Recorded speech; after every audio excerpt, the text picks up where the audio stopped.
Welcome back, ladies and gentlemen. This is the Bearable Bull here. And I got this aggressively average content for you today. As ladies and gentlemen, the third episode of the Aggressively Average podcast is out on Rumble. Please, if you haven't done so already, take a look at that, as it gives great context to the moment in time we are officially in. Now, we have blockchain backer reporting that the CPI has been released for September. And right now, actual inflation is at 3.7%. We know in reality that CPI is not the inflation that we as average citizens feel. But what you all need to understand is that there is another indicator that is a leading indicator for recessions, and that is strip club operations. Ladies and gentlemen, RCI hospitality is down 9% in the week so far. And there was initially a stripper back in the day, back in May 2022, that stated she knew a recession was coming because men were not going to the club as much as they were back in 2021. Apparently, when there's excess capital, we know where people go. But ladies and gentlemen, the reason I'm bringing all of this up is because we are beginning to witness the full systemic dismantling of the old financial system to bring on the new one. Crypto T posted that over 1 million people in Japan have apparently had their bank accounts frozen since yesterday. 11 of the largest banks in Japan are not working, including JP Morgan Chase. And this is extremely important. We are slowly but surely going to be witnessing the cracks in the system. Bank failures, bank runs, bail-ins, etc. What's going to happen when everything collapses and you have your money stuck in bank accounts you can't access? You're going to look back and realize that the best thing you could have done was put your money in XRP on your offline hardware wallets. I've been warning you to get your crypto off exchanges and offline in your wallets for a long time now. And there's going to be a beautiful moment where you realize that was always the safest place. Now, I'm going to give you one of the best clips I've heard for a long time from Danielle DiMartino Booth. And I highly recommend you give her a follow, as she is a former Federal Reserve insider and economist. She's dropping truth bombs in this clip. She stated the Federal Reserve was the Treasury's bitch. After this health crisis we experienced in 2020, people got direct money and they spent it directly, which caused inflation. People are being voted into the Federal Reserve Board who advocate for UBI, modern monetary theory, climate change, CBDCs, and reparations. They're systematically destroying the US dollar. And you best believe she had a lot to break down about these points. Nobody on Wall Street wants to hear this message. Nobody wants to hear that even if you go to zero interest rates and even if you go to QE, if you don't have an equal part, and by the way, not just CHIPS Act type stuff, cash. Yeah. Cash, directly deposited, which by the way puts us back in Weimar, because that's what created the inflation. You bypassed the banking system, you gave people the money directly, they spent it directly. Mm-hmm. That caused inflation. Otherwise, people were like, I don't know why QE didn't work before, and I'm like, because it had to go through the banking system and it got stuck. But after the pandemic, they just gave people money, and we got real inflation. Mm-hmm. So, I mean, that's why I joke, but not really, that if there's a blue wave on election day, given they've confirmed to the Federal Reserve Board 2 individuals who their combined body of academic work advocates for universal basic income, modern monetary theory, the Fed being able to address climate change, central bank digital currency, and reparations. 2 people 2 people. So if we get a blue wave and somehow, some way they manage to have special ops take out Powell, I'm going to Italy, because at least they embrace their socialism. I mean, people are like, that's a socialist country too, and I'm like, yeah, and they've learned to live with it and they're happier. But socialism by stealth, by having the Federal Reserve LBO'd by Treasury, so that it can do its bidding, that's what happened. This will stick in your mind. Right after the pandemic, what role did the Fed play vis-a-vis the Treasury pumping out all of this debt? The Federal Reserve was the Treasury's bitch, period. And that's what the progressives dream about every night, is that the Federal Reserve not actually exist to make policy, because all they want is for interest rates to be zero. Now, a monkey could keep interest rates at zero. You don't need 800 PhDs to do that. You just press the button and you push hold at zero. And then the New York markets desk, they simply facilitate the monetization. That's a function. And in a world of AI, that you probably don't even need it. That's it. You could just have, it could be like that 2001 movie way back. You could just have like some computer being the Fed, because digital monkey. Zero interest rate policy is not monetary policy. Yeah. It's not. It's just a state of existence in third world countryness, where that's the only, well, we can't actually handle normalized interest rates, you know. But that's what the progressives want. Guys, I don't want you to take Danielle DiMartino Booth's warning lightly. I've long stated that the United States of America is a third world country wearing a Gucci belt. Look at our major cities, the homelessness, the crime, the systematic demoralization of some of the greatest cities in the world is happening right now. And it's policies that are failing. She talks about a 0% interest rate environment and how horrible that is. And while I 100% agree, what I have to say is, this is actually what we in the XRP community and crypto community as a whole want. We know that that is the end game. They need to keep inflation high. It will return. And when it does, we get rich. When the system breaks, we get wealthy. When everything comes up and the band-aids get ripped off, we all become the new 1%.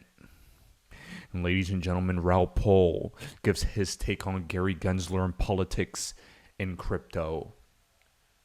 The Democrats in power today hate crypto but love CBDCs. And that's why I believe the current power structure in place is actually bullish for XRP, central bank digital currency adoption, and beyond. And that's despite the fact that this SEC lawsuit has taken place. Ladies and gentlemen, that lawsuit took place as a distraction, a farce. It was meant to demoralize us in the XRP army into selling, but now that we're past it, we will get rich. And Raoul Pol gives his 2 cents on the politics at play with Tony at Thinking Crypto. Going back to Gary Gensler and the SEC, taking a lot of losses. When the Ripple situation, XRP intrinsically not a security, obviously depends on how it is offered. Grayscale taking a loss there. They're suing Coinbase. I don't think that's going to go well. What were your thoughts on the outcomes of these lawsuits? And do you think Gary Gensler has much time in office or he's going to get kicked out?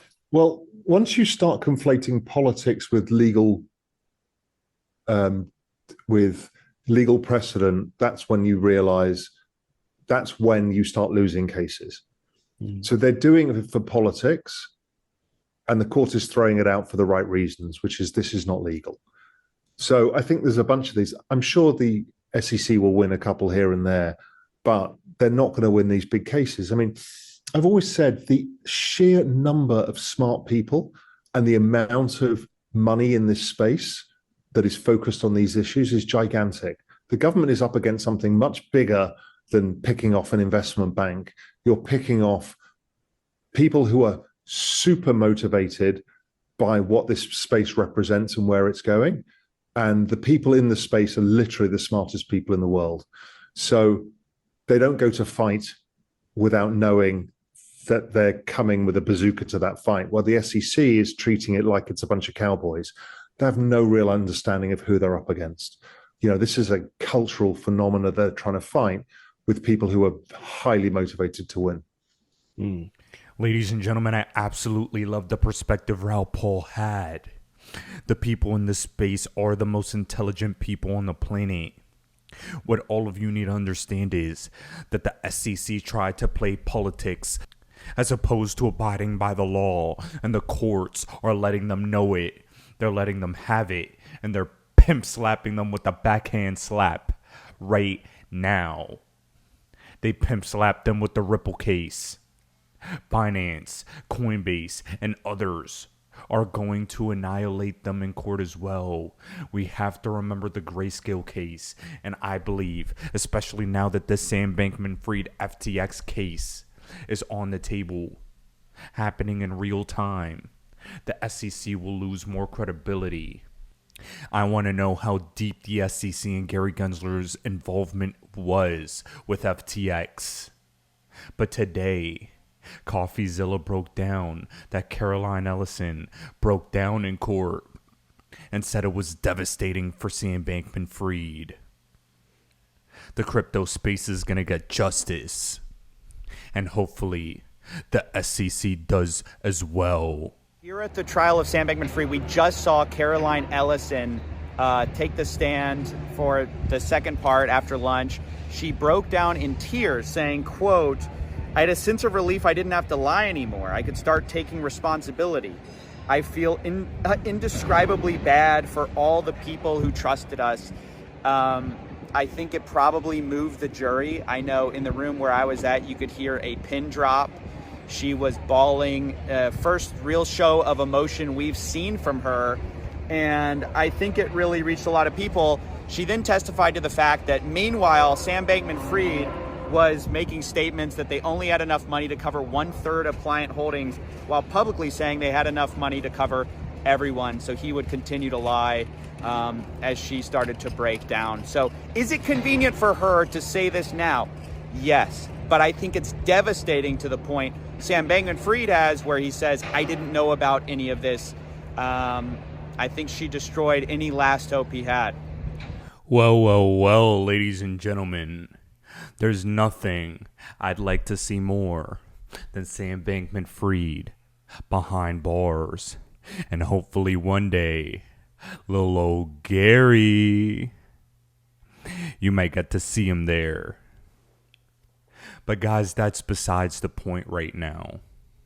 What I want to break down is the Fed policy currently is due for a shift. The last time the Fed cut rates, it was after a black swan event and the health crisis. Danielle DiMartino Booth let you know that the progressives and Democrats in power want at zero or near zero rates. They want the money printers that will stimulate the economy. And ultimately, that will be great for XRP adoption and at the very least price appreciation. But at the same time, we've been running through regulatory quicksand. And Stu Alderati lets us know that we need to stop elevating politics over sound policy in the U.S. The same thing Raoul Paul said. And when you look at Singapore, the UK, EU, Dubai, Switzerland, Japan, Southeast Asia, hell, even South America, there are clearer frameworks than the debauchery we have here in the States. America has lost its way. We became the number one country and economy on the planet through innovation and entrepreneurship, and now we want to attack it, and that is an abomination. What I have to stress is this. Despite the fact that we've been dealing with all the bullshit, that is almost over. And what I really want to hammer home is that we are an international asset. XRP is a cross-border asset. It will be adopted internationally without a shadow of a doubt.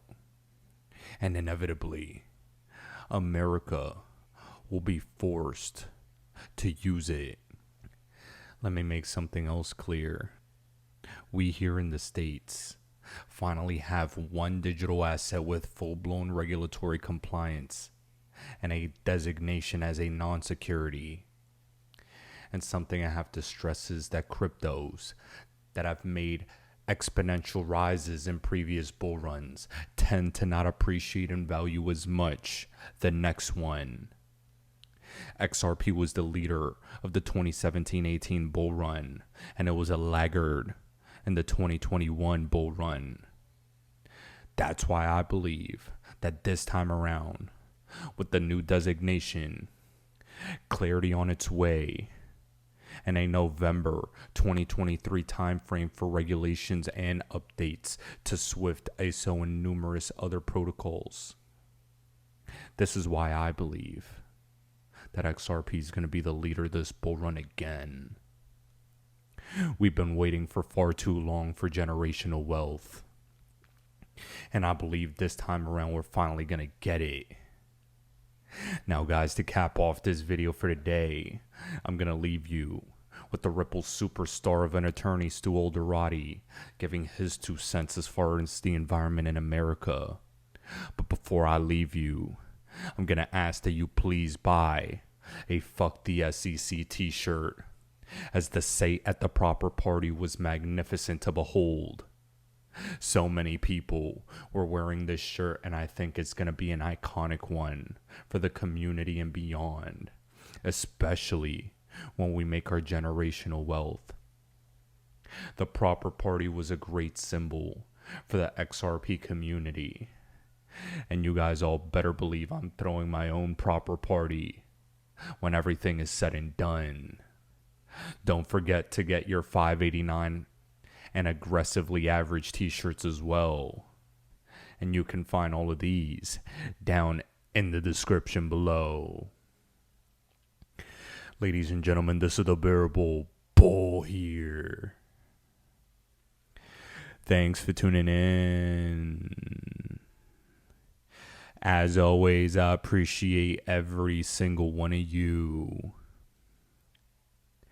Now I'll be back tomorrow with another video. You've got a sticker behind you saying that Ripple is not a security, and obviously there's been a lot of contention in the United States. Even though you do a lot of business outside, if you could have more reason to do business in the United States, it would be, I would assume, exponentially more great for Ripple. In terms of the legislative environment right now that we are seeing, I suppose the cross activity, you know, no real determination as to what's what. Legislators don't seem to be able to agree, and now all of this coming at a time where we don't even have a Speaker of the House. Do you foresee any kind of clarity coming in any kind of short order for cryptocurrencies, for the likes of Ripple, for anyone within the industry, or is it something that's just going to have to be put on the back burner until perhaps the presidential cycle is complete? Yeah. So what the sticker says is that XRP is not a security, not that Ripple is not a security. Ripple uses the digital token XRP in its tech stack. Other developers develop on the decentralized XRP ledger blockchain. We own XRP as a digital asset. We own a portion of it, but we don't control it. But to get to your question, outside of the US, in regions like Singapore, in the UK, in the EU, in Dubai, in Brazil, in Australia, in Japan, I can name others, what we have is rational regulatory frameworks that are not looking to push out this innovation, but are looking to say, hey, look, if you want to come into our country and you want to develop this innovation, you can do it, so long as you satisfy our rigorous regulatory regime. In the U.S., unfortunately, we have lost our way. And we've lost our way because we have politics and power being elevated over sound policy, meaning we have certain agencies who are fighting over who is going to get to control from a regulatory perspective the technology rather than satisfy what is the right policy outcome, which I think the licensing framework that we see in it and the Monetary Authority of Singapore pursuing a proper policy outcome through a licensing framework. So right now, unfortunately, in the U.S., the issue of how to label a digital payment token properly, whether you label it as a utility token, a payment token, a security token, that's not left to a regulator in a rational regulatory framework. It's that issue is now being fought in the courts. And Ripple has been on the forefront of that fight with the Securities and Exchange Commission here in the U.S. We have been defending the issue of whether XRP, again, the digital token that we use in our tech stack to enable our customers to benefit from our products, whether that should be classified as a security or it should be classified as a commodity or a virtual currency. We won that issue. We won that issue on July 13th.